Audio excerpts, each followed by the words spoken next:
practical messages. The essay questions will be up on the website soon. The essays will have a word limit of 2,000 words, and the deadline will probably be mid-January. So if any of you are interested in doing that, please send me or Chris an email and we'll sort it out. And also the further readings will also be up on the website soon. And today we'll be hearing from Alicia, who's one of the founders of Paper Zero, and she's also a third-year PhD student in development studies, and she'll be talking about inequality in the 21st century. So please welcome Alicia.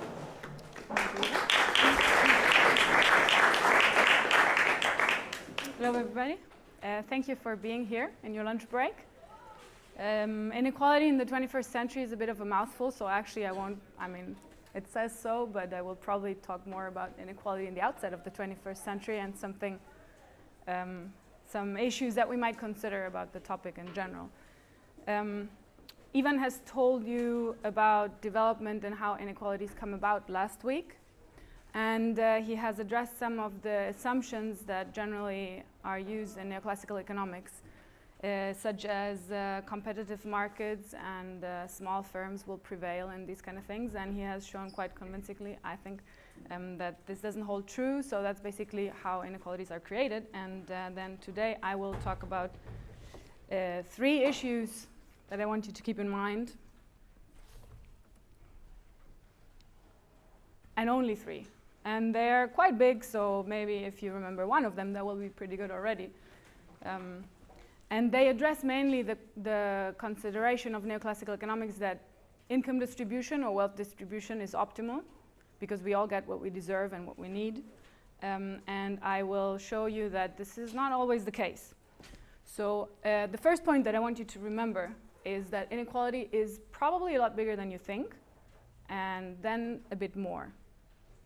So that's the first part where I will look at the trends in inequality, in income and wealth. And the second point is that it's actually a problem that concerns everybody, and we're not always so aware of that. Sometimes we think it's maybe something like poverty that only concerns the poor, and that's not true. There's some very specifically inequality-related consequences, and I will tell you a little bit about some of them. And that is kind of the point why we should care about inequality in general.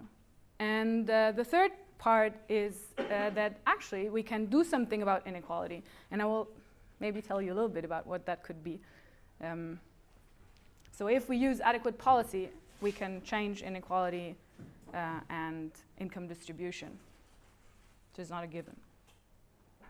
Okay, I want to start with this very simple graph that addresses directly the assumption that the distribution of wealth should be according to societal consensus of need and desert, so what we want and what we deserve and what we need. I don't know whether you have seen any of these kind of graphs. If you have, maybe you let the others guess what it means.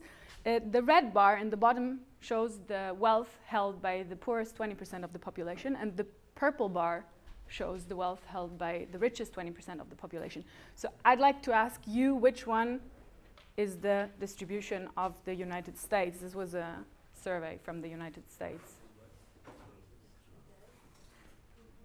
This one. Why would you think so? I think the US is pretty unequal. Yeah, okay, you probably have some I'm guessing based on stats I've seen. Yeah, that's totally correct. And you're right. This is the actual distribution. But do you know what the other 2 are? What people think there should be and what they perceive to be a real situation. And which is which? First one is first, as I said in the order. So first is how they think should be. Second is what they think is at the moment, and that is actually. Yeah, that's correct. So people would actually like a distribution like the one to the left, if you ask them what is their ideal distribution. And then when you ask them what is the actual distribution, they will guess something like this, which is a lot more unequal. But then the actual numbers are this bar, and I could now add another one here, which is even more unequal, based on better data, because this is based on household surveys, and they're usually underestimating inequality to some. Well, I'm not sorry. This is wealth. This is on tax data. But even though you can probably ignore or you have some noise in the upper part of the income distribution when you use tax returns, because people might not declare all their incomes, etc. Okay, so maybe you say, this is the US, and as you said, they're quite unequal. Maybe it's not such a big problem for somebody else. So let's look at the world distribution, or the international distribution of income. For the time being, you can ignore the lower part. This is actually exactly the same mirrored image of the upper one. This shows you all the countries, or 116 countries of the world, the more unequal ones here and the more equal ones to the right. And the bottom, the blue bars show the income. This is income, not wealth, which is inherently more equal than wealth. So if this is quite unequal, then imagine wealth is a lot worse. So the blue bars show the income of the bottom 40% of the population of each country. The red bars are the income of the middle 50%, or upper middle. And the green and the yellow part are the top 10% divided between the two of them. So yellow is 5% and green is another 5%. Is the highest, the richest 5% of the population. So what you can see, there is a certain pattern across all countries in the world. And it's very important because it shows the income share held by different population groups, and it shows that although inequality is quite different in this side of the graph from this side, here we can see the richest 5% own a lot more. They own over 30% of total income. Poorest 40%, so almost half the population, own less than 10%, roughly 5% of total income. It's very unequal. These are a lot more equal. However, still the richest 5% owns at least 12% of total income. Yeah, so it's very high inequality across countries. In spite of these differences, there's some very, very high and some kind of high, but all there's no really very equal country like the distribution that we just saw was the ideal distribution for people when they were asked about it. And then what I was just saying, that data might be underestimating this for wealth, is a little bit better because we can use tax return for some countries. This is based on household surveys, so we can imagine that people in the upper part, when they're asked about their income and they have to declare it themselves, they might state that they actually earn less. They might not even know how much they earn. So you have my own country, Mexico, which is somewhere around here. And people in the upper part, well, the number that you get from household surveys for the richest 5% to own in Mexico is 9% of total income. Now they checked with tax return data, and it seems that, the richest 1%. So the richest 1% now seems to own 21% of total income when you look at tax return rather than household survey. So there's a difference between 9% or 21% is a vast, vast underestimation of actual inequality. Yeah? So this is what you see, and then some. Okay, but we might think, well, this is actually quite bad, but maybe this is better than it used to be. Maybe there has been a lot of growth and some trickle down over the last couple of years or decades, and this is kind of a progress towards a better, more equal future.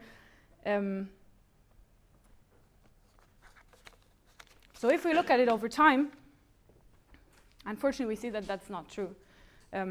While there might have been some decrease in inequality between the 60s and 80s, since the 80s, Gini coefficient has increased a lot if you look at wealth distribution.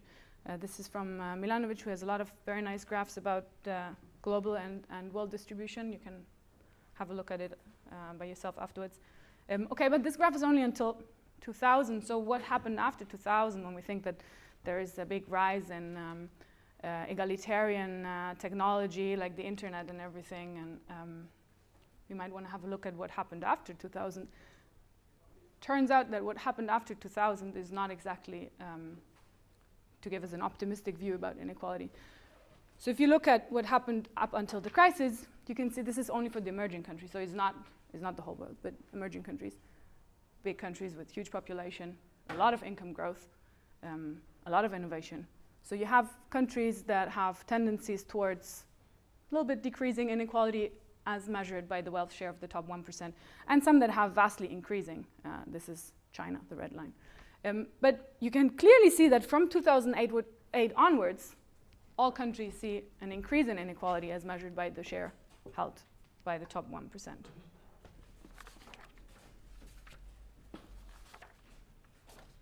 So there was this kind of polemical report by Oxfam a year ago. I don't know whether you saw it, and it said that, well, inequality is very large. The richest 1% holds more than 46% of total wealth, and the poorest 90%, so basically almost everybody, owns just 14% of total wealth. Turns out that Oxfam is actually very conservative, and who's a lot more up to date is Credit Suisse with their report that was published 2-3 weeks ago, showing that actually the richest 1% already owns more than 50% of total wealth. Again, inequality is pretty big, and then if we really look at it closer, it's even more unequal than what we might think. So how come? Well, there doesn't seem to have been a particular trickle-down effect. Rather, it might have been something like a trickle-up effect. This is the percentage increase in income share for the richest 1% for a number of countries. I don't know whether you can read it, but it's developed countries. You have, doesn't matter, it's the US and a couple of European countries, Japan, Australia. Here you have something a little more interesting, I think, in this context, because it shows the income directly of the top 1%, which is the blue line, and income of the rest of the population. So this is the lowest quintile, lowest 20%. You can see that the increase has been quite massive for the top 1%, and then compared to the lower parts, they have actually lost share of total income. And again, Milanovic has some very, very nice data for that. This is the global income distribution, so it's not country specific. This is over the whole world, which is of course more unequal than in any individual country. You can see that the absolute income growth between 1988 and 2008, so over roughly 2 decades, was close to zero for the lowest 5% or the poorest 5% of the population. It was, however, 27% for the richest 5% of the population. You can see that in some of the emerging and upper middle income countries there was some growth, which is what you can see in the 16th to 75th percentile. A little bit uncomfortable if we think about equalizing trends, but there have been some countries where there was so-called pro-poor growth, and we talk a lot about it in development economics, and we think it might be a very good solution to inequality problems. So some countries, especially of the emerging ones, big ones with vast population again, they've seen income growth for the poorest 40% to kind of, well, almost double income of the richest 5%. Brazil, China to some degree, in Russia, a little bit in Turkey, and even Mexico. So what we've done for a recent report with Oxfam with these numbers is to calculate, even if you have this double size of income growth for the poorest parts, how long does it take for incomes to actually converge? For the case of China, which has 450% income growth for the poorest, this is a lot. If you sustain exactly these rates, it will take till 2050 until incomes even approach each other. So there's a very big difference between relative inequality, which is the shares, and absolute inequality, which is the actual numbers. For Brazil, it takes even longer. It seems that it's until 2080 that incomes will start converging. Yeah, so until 2080, if you maintain these income growth rates, there will still be more inequality in these countries.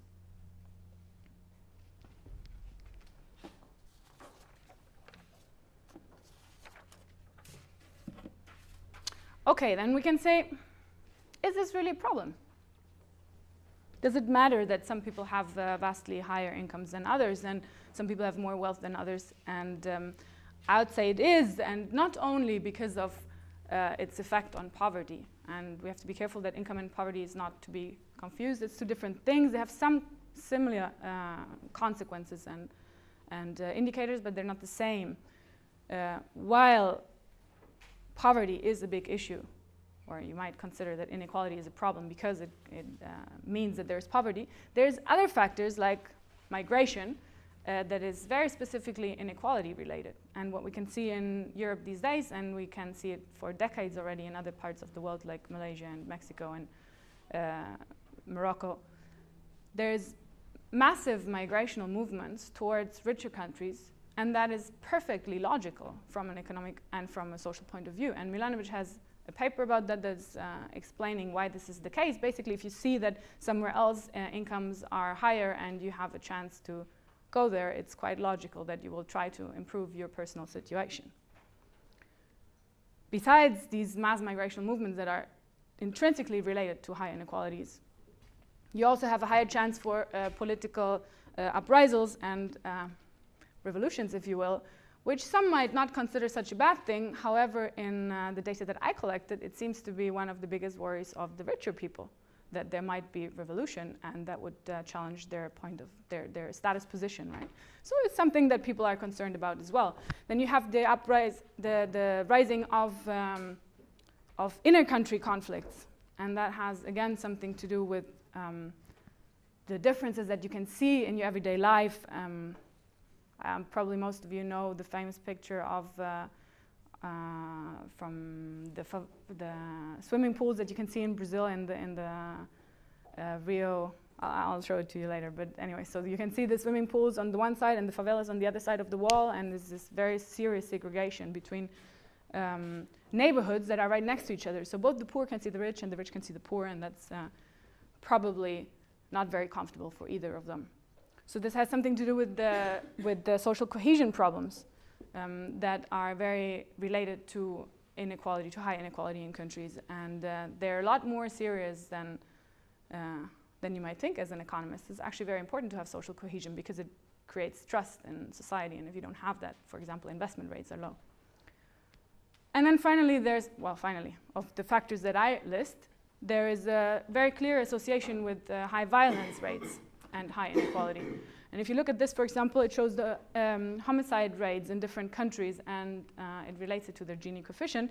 And you can see there is a fairly clear association between countries that have less inequality and countries that have more inequality and higher homicide rates. This is World Bank data, so it's not something as controversial as you might think. And then, well, we don't have to go into details with this one, and I'm not sure whether you can even see it, but it shows that there is a very large effect on health and education when you have high inequality. And this is, again, from the report that we wrote with Oxfam. And you can see that, for example, in countries like Brazil, data is a little bit, years are a bit in the past, but we don't have more up-to-date data. But you can see that the 20% richest part of the population has a human development index of roughly 0.99, which is very high and is comparable to highly developed countries. And yet for the poorest 20% of the population, this is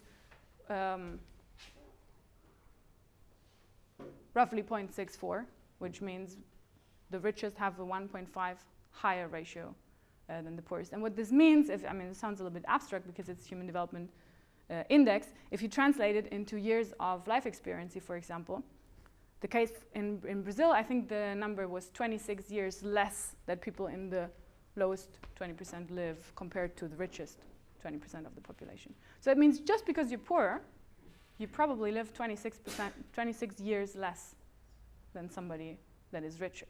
There's a very, very big difference. It's significant. It's especially significant in South Africa, which already has a high mortality rate. So life expectancy is very low compared to its developmental status in general. So for people for 20% poorest people in South Africa, life expectancy is incredibly low just because they're poor. And the same holds for education. So if you compare, for example, well, here Brazil again has an index, human development index of education of 1,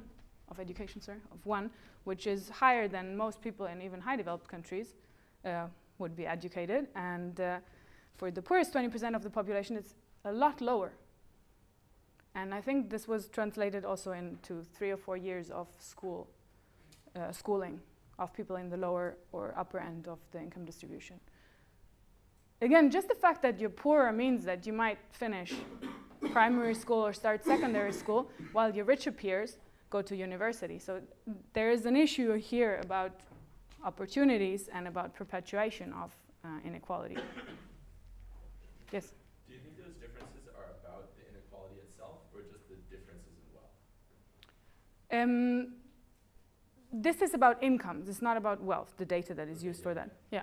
But there are circumstantial factors, let's say, and there is directly income-related factors. So what happens with this, for example, is that you get this kind of spiral or vicious circle of inequality, where inequalities and the outcomes of inequalities become the drivers, again, of new inequality. So it's an intergenerational thing. If you have very little schooling and a low income, it's quite likely that your kids will also have little schooling and poor income. And the same, if your life expectancy is very short, it takes a lot more effort for your kids to have the same kind of life expectancy as richer parts. On the other hand, if you have, and this is especially because this is emerging countries again, they have a very stratified system of health and education, a little bit like in the UK with education, at least. People in the richer part, they have a lot better, they have better chances to have private healthcare, private education, which are of fairly high level in these countries, especially compared to the non-existing public provision for the poor people. So that way you create this kind of perpetuity of inequality. So it's not only the income, all the factors play into this circle again. We might think, maybe not so many of you guys, but we might think that, well, these are kind of social arguments, ethical arguments. It's not so important, we're economists. There's actually very good economic arguments against having too high inequality. And we don't really have to talk so much about this anymore, because if the IMF acknowledges that inequality is not good for growth, it's probably established that it isn't. The other thing is, according to my own small investigations, there is actually not a very clear relationship between growth and inequality at all. So there's countries, as I just showed you, the emerging countries, that have grown very much and very quickly, and they have increasing levels of inequality. And then there's also countries that have grown that have decreasing inequality. So the link between the two is very complex and might not be so ideal to analyze it as an indicator anyways. But okay, so everybody acknowledged, everybody, even the IMF acknowledged that inequality is not particularly good for growth. There's another kind of commonly held belief, and that is a lot more difficult to disperse, it seems, that the reason why we have differences in income is because, well, we might be differently talented or differently motivated or differently worthy. So do you all know who Liliane Bettencourt is? The heiress of L'Oréal? Well, she used to make exactly the same income as Bill Gates. So we can argue Bill Gates, well, he's this innovative mind and he did a lot of very important things for society, but Liliane Bettencourt, she didn't work a day in her life. She just inherited all her wealth. She's one of the richest women in the world. So they had exactly the same income.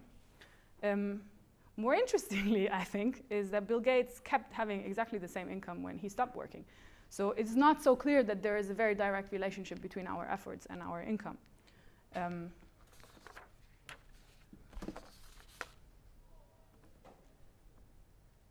However, we can still argue, or it is often argued, that maybe the relationship is not so much about our personal efforts, but it's about the productivity that our work holds, or the economic value of our work, let's say.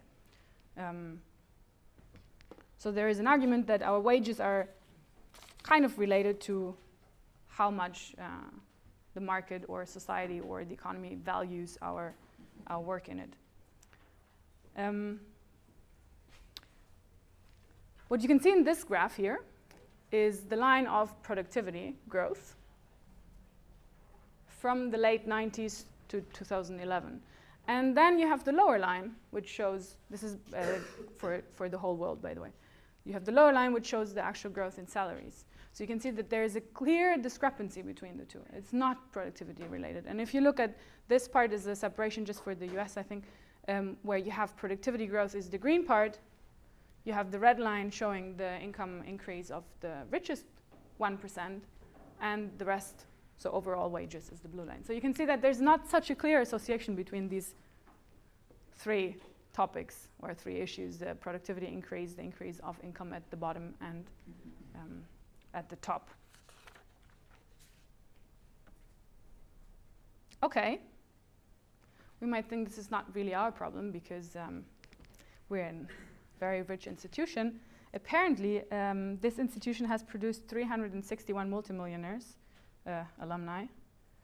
They're worth on average 169 million pounds, so I think we have pretty good prospects. 2/3 of them are supposedly self-made, which means that they did not inherit their wealth, but they actually made it after graduating from Cambridge, so that's great. There should be some social mobility, it seems. However, if we look at the data, aggregate data, there's a very clear association between lower inequality and higher income mobility or social mobility. So the lower you are, the more in the lower left corner you are, the better are your chances to actually change your income compared to your parents' income or status. Countries that are in the upper right corner have very little social mobility and have very high inequality. So they're, instead of inequality incentivizing us to work harder, it seems to be a structural problem if we want to change our incomes. So here you have countries like, well, the Nordic countries that have 0.2 intergenerational earnings elasticity, which means that basically your income depends 20% on your parents' income, while that of people in Peru depends almost, well, 65% on their parents' income. So they're quite likely to have the same income or similar income as their parents have.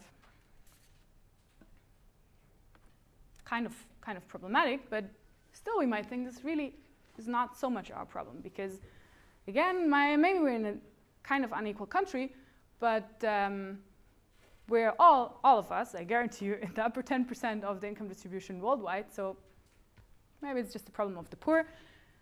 Turns out that very new research published last week showed that there is a correlation between the stress incident in inequality and the worry incident in the population and inequality.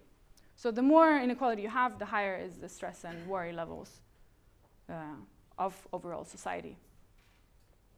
Interestingly, it seems that when the researchers looked at the social support networks to compensate for these stress and worry issues, there seems to be a negative association both for the rich and for the poor. So this is, I mean, for the poor it seems to be a little bit stronger. It's 0.4 here and it's 0.2 for the rich people, but anyways, there seems to be less social support or people can rely less on their social support networks when inequality is higher, both rich and poor people. So it concerns inequality as such of wealth or income concerns not only rich and poor countries, but also rich and poor individuals throughout the income distribution. Kind of sad, so I want to give you something positive as well. Yeah, we can actually do something about it. It's not something that is a given or that is something that we just have to take. There's a lot of text on there because we can actually do a lot about it. What we have tried to be working on now with Oxfam in the same report is to make some kind of a ways forward agenda, a set of policies that you'd have to implement to improve your income distribution or your wealth distribution. And that is because very often there is talk about we can just increase educational levels and that will increase our equality. And that's not exactly true. I mean, increasing education by itself is very good, is an intrinsic value, but it doesn't change the income distribution as much as we might want it to. And there is good data showing that it would take, just like with the absolute and relative inequality difference, it would take about 50 or 100 years to increase equality to a level that we might be interested in. So it's too slow. Instead, what we'll have to do is a set, I put 5 general areas, let's say, set of policies that might help us to achieve equality a little bit faster. And the first one is that we have to understand what the real levels of inequality are, because if we underestimate them, we might underestimate the urgency of acting upon them. So it's very good if you all go home and look up inequality numbers, and you can ask me, I can give you some if you don't have enough in here. It's also important to not focus our developmental objective on growth only, because that is also too slow if we want to increase equality. So we have to find some kind of different objective for development, let's say, not measure just in economic growth, but some intrinsically equitable distribution as a value. And the second part, and that's something that I haven't really talked so much about, but you can ask me about it, we can discuss it in a moment, is that we probably need some changes in our legal or institutional framework. And that is because how the situation is in most countries today, campaign financing, lobbying activities, revolving door practices actually encourage very much the increase of inequality. Because once you have a certain economic status, you can use that power. It's pretty straightforward, actually. You can use that power to influence policy so as to keep your privileges, which of course perpetuates inequality. So you have to change the focus, you have to change some of the legal framework in order to not perpetuate inequality when you employ other policies. And then you have to do something about the pre-distribution of incomes. And the pre-distribution of incomes is basically what you earn before taxes and policies are applied. So in some countries this is a lot higher than in others. For example, in Korea it's a lot lower than in most of the other developed countries, and in Germany or the Nordic countries it's almost as high as in Mexico. However, once they employ the policies, and I'll show you that in a second, they almost halve their inequality. That's great, but that's the fourth point. You can also do something about this inequality before you start redistributing, which might be a lot more difficult. So you can employ adequate labor policies. You can protect wage earners, for example, through emphasizing or strengthening the role of unions or of labor associations. You can create jobs, which is a very big issue in most countries, especially in emerging and developing countries, where 2/3 of the labor force are in informal sectors. So they don't have any protection like, for example, old age pension schemes, etc., which are very important for changing inequality and income distribution. Because if you don't have, if you know that you won't have a pension in the future, for example, or if you cannot lose your job because then you will be without any support and income, you might accept conditions, working conditions that you would not otherwise. You can't save for your old age, so countries that don't have pension schemes have very high old age poverty, for example, elderly poverty. There's also a very good case about minimum wages, which seem to have a very positive impact on the income distribution if they're fair and enforced. So once we improve the income distribution, the pre-distribution of incomes, we might not have the same difficulty addressing it in the tax and transfer system. However, this part does not address wealth inequality, or not as much, only indirectly. So if we want to do something about wealth inequality as well, which is, as I said, a lot larger than income inequality, we will need to have a more progressive tax and transfer or fiscal system. And this is not only because taxes take from some and give to the others, it's especially because it gives a lot of money to, or hopefully gives some money to the state to redistribute and to employ in the fifth part, the social policies, because if you don't have a functioning tax and transfer system, you don't have money, or the state doesn't, public sector doesn't have money to actually then address education and healthcare, and these factors that I showed you are very unequally distributed in most countries. So yes, finally, once you have the money and you have a fairly equal situation already, you can try to kind of protect your income distribution or your population from future inequality by providing helpful and progressive, universal, unconditional social welfare or social policies.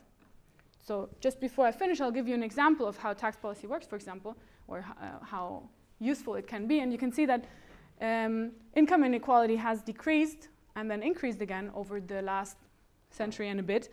And that very nicely mirrors the development of tax policy. Here's top income taxes, where you can see that top tax rates increased and then inequality decreased, and while the tax rates decreased again, inequality increased. So there might be something to look at there. And indeed, if you can't see this from the far, but you might be able to distinguish that there are some smaller bars here, the green bars, and some larger bars, the blue ones. And they show the distribution in different countries before taxes and after taxes and transfers. Sorry, this is it's the other way around, Gini coefficient. Before and after taxes and transfers. Before difference. Let me try again. This is before and after, and this is the actual difference of redistribution. So you can see that in some countries, Nordic countries, Germany, Belgium, the the change in inequality is very large, the green bar. Countries like the US and the UK, the change is fairly small, the green bar, from pre-distribution and post-distribution. Then you can see the change is even smaller in some countries. This is exactly the same, just in a different way of visualizing it. You can see in some of the Latin American countries, for example, change is virtually zero, pre- and post-distribution. In some countries, it seems to be that after distribution, inequality is actually larger, but that might have to do something with measurements as well. But yeah, you can see the potential to decrease inequality. Belgium almost cuts it in half. Finland, Germany, Denmark. Actually, Germany is a very good, interesting case here because it has a high Gini coefficient, over 50% before tax and transfers, and goes down to less than 30% after tax and transfers. So it seems to be fairly strong case for implementing such policy in order to improve the income distribution. Okay, finally, I'll give you a couple of, there's a lot to read now, and this is quite an interesting time to look at inequality in economics because it has, for the first time in a long time, been acknowledged that it actually exists and that it's a problem. So there is a lot of very nice new books about it. I just list very few of them because these kind of connect nicely to the three problems that I wanted you to remember. And the first one is that it's very big and probably a little bit bigger than what we thought. And Milanovic talks about that, and he shows it very nicely anecdotally in his book, The Haves and the Have-Nots. And then you can see in Stiglitz's Price of Inequality that is actually quite expensive to have high inequality for all countries, for the rich and for the poor countries. And finally, Atkinson just published a book this year, just came out a couple of months ago, that says what can be done about inequality, which is probably good to end on a positive note. You might know about Piketty's Capital in the 21st century. I don't recommend it for somebody that has never thought about inequality before, but it's certainly an interesting book if you have already some prior knowledge.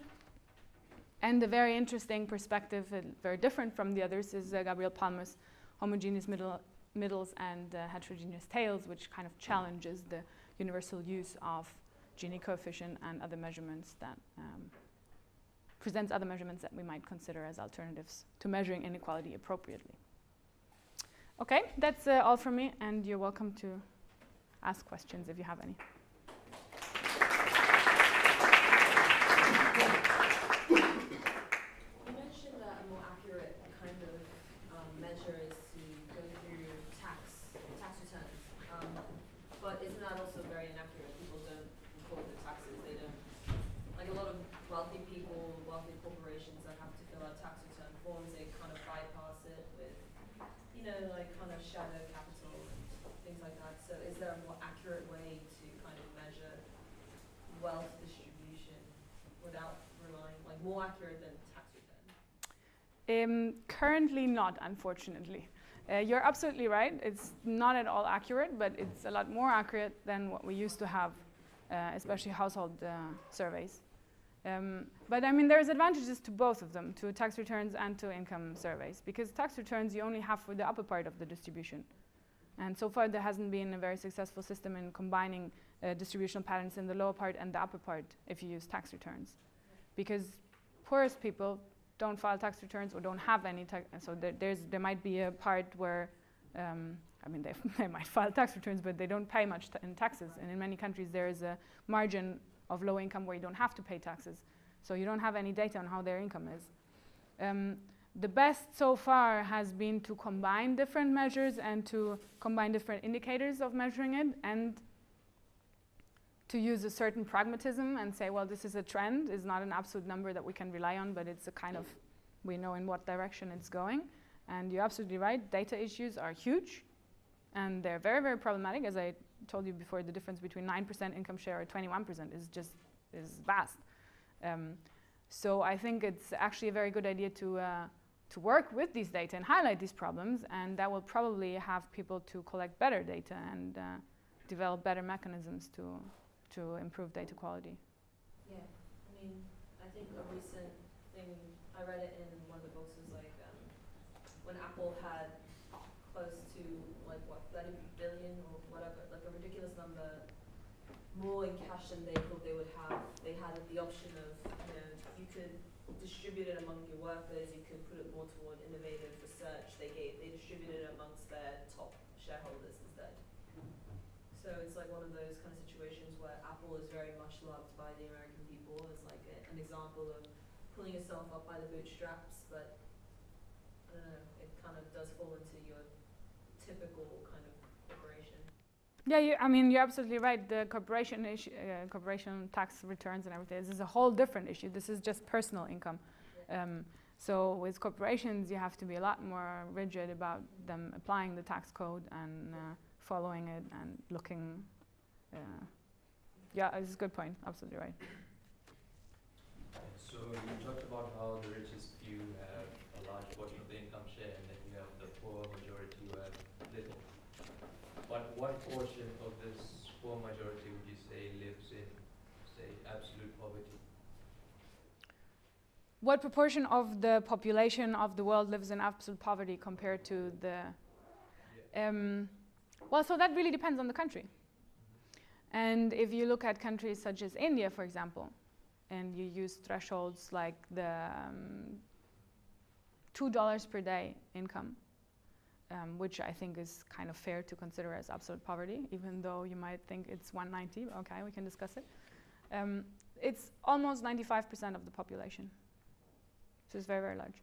If you look at other countries, like most developed countries, the proportion is close to 1% or less. So there is a very, very big difference across countries in the world. Considering that India has very large population share of the world, this is a very serious case.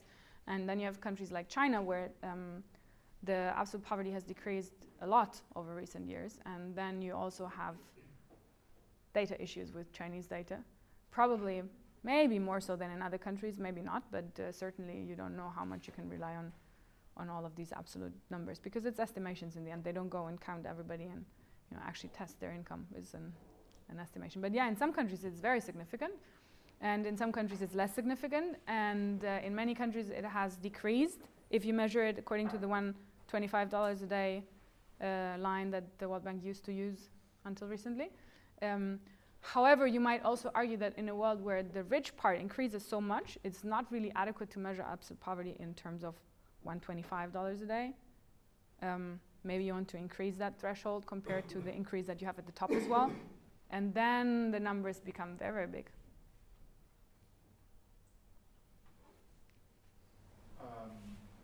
In your presentation, and also I think in every single one of the previous ones in here, paper 0, industrialization seems to be like the most important policy for development.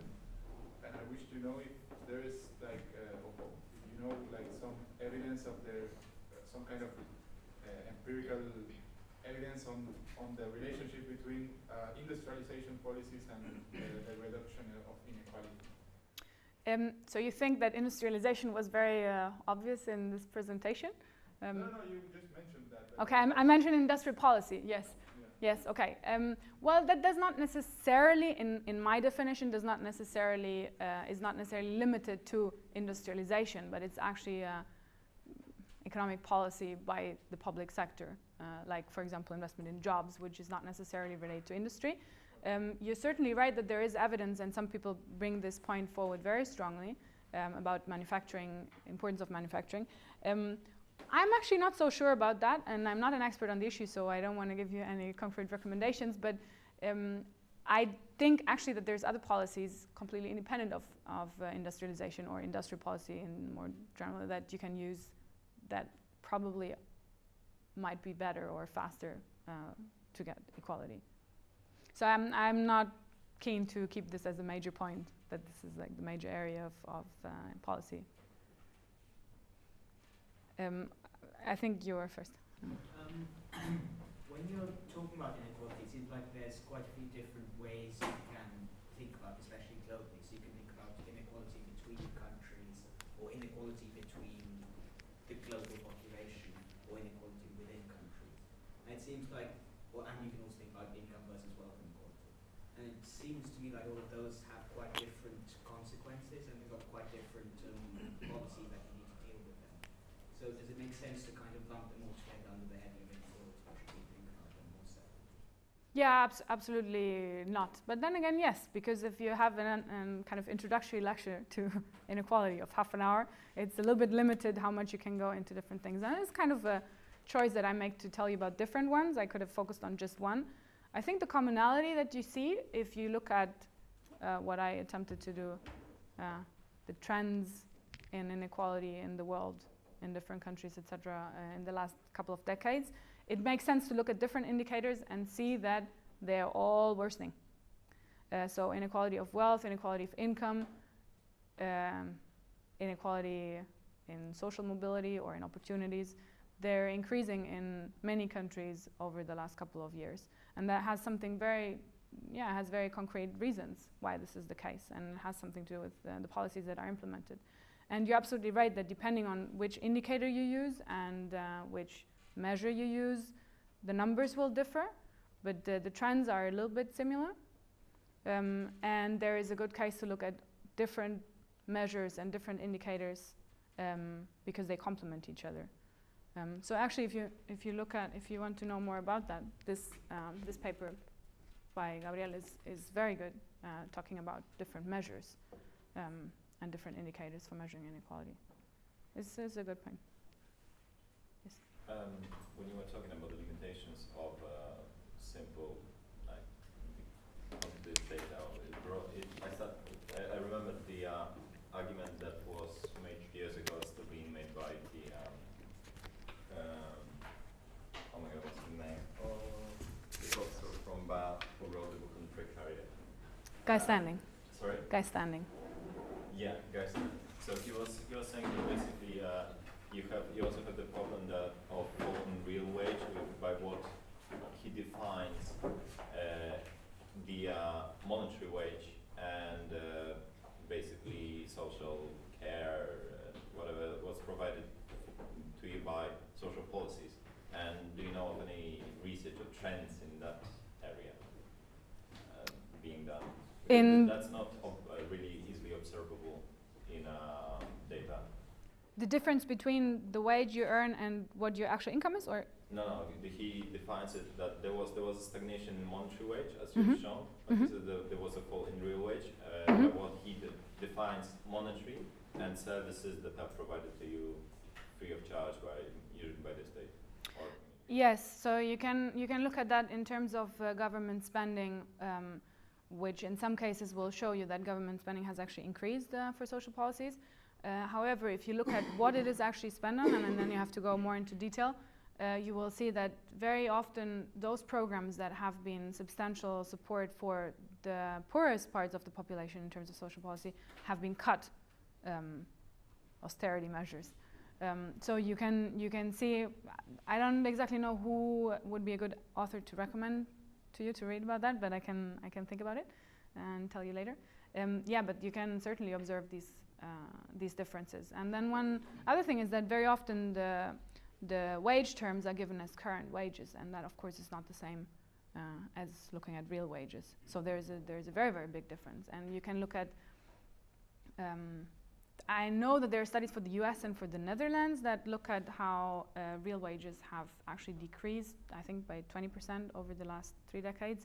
I have done myself research on Mexico for that, and it seems like there's decrease of 40% of the value of wages since the late 70s, which is enormous if you think about it. I mean, this is just minimum wages, but yes, and the same applies to average wages. I just don't know the number, so I don't want to give you a wrong number, but I can look it up for you and find something. Yes? You mentioned that the revolutions in information technology that resulted as a part of globalization might have led some people to assume that there would be a decrease in inequality. Obviously, the trends didn't show that. Do you think that globalization, and especially that of the financial system, has actually increased inequality or played a part in it? It surely has. So globalization or financialization has surely played an important part in increasing inequality, at least some inequalities.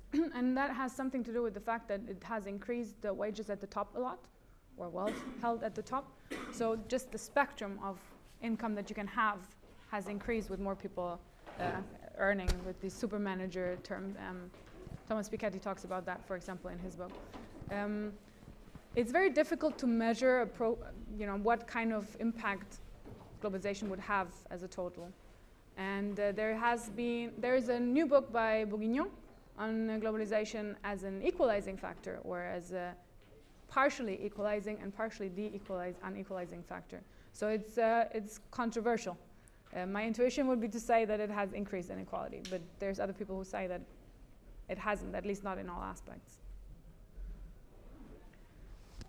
Yes? What's the incentive of a Western European country to act on its own? Because you kind of have, if you've got these welfare policies, you've got more people from abroad coming into the country and the rich threatening to move to other countries. So what is the incentive of just one country? In terms of tax policy, you mean? Yeah, I mean generally regarding inequality. Well, there is an incentive to get more money into the public spending box, right? So there should be. Do you mean because of the threat of people that have a lot? So actually, it turns out that the threat is usually just a statement, and there's very, very few people that just on the basis of a change between, let's say, 1% or 1.5% will actually change their home and their house and their life and their nationality and everything. So it's a little bit of an empty threat. But when it applies, it might still be useful if you have to calculate the numbers, of course. You have some counterfactual. Is there empirical evidence that people just threaten and don't really move, or? Yes, there is. Yes, there is historical evidence. If you look at what happened in the 50s and 60s, when the tax rate, for example, in the US was 91%, the top tax rate, and still you had millionaires living in the US. And to the day, you still have them. So, I mean, you have a point. It might be the case, but you might still have more return from the others that you do tax, that don't move, for example. That's another good point. You won't know until you try. Okay, thank you for your questions.